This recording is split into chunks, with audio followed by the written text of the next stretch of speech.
এইসব সস্তা সবজি না তুমি এমন করে আমার ডাকতেছো মনে হচ্ছে আকাশে চাঁদ লয়ে আইছো।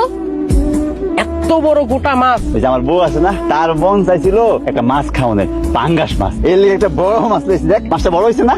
আমার একটা শাড়ি পছন্দ হয়েছে, 1000 টাকা লাগবে, 1000 টাকা দাও। চাষি দাঁড়ায় আছে বাইরে। কত যুগ কই, এই যে 2 মাস আগে তোমার 2টা জামদানি শাড়ি কিনে দিছি। 1000 টাকা তো মেলা টাকা। আমার কাছে যা টাকা ছিল তা দিয়ে তো সকালে বাজার করে ফেলছি। সামান্য 1000 টাকা তোমার কাছে নাই, এত বড় বড় কথা কইতেছো। এই স্যারেডলে বাইরেও কেমনে? তুমি কখন এলা? আসার আগে তো কোনো খোঁজ খবর দিলা না। আমি যদি তোরা জানাই আসতাম তাহলে কি তোর এই রূপটা দেখতে পারতাম নির্চোখে? আমি শুনাম শুনে মনে করছিলাম যে তুই মনে হয় ভালো হয়ে গেছিস, তোর কপাল ভালো, এরকম একটা শাশুড়ি তোর কপালে চলছে।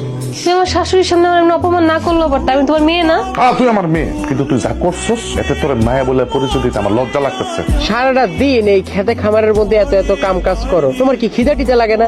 কাম না করলে হইব?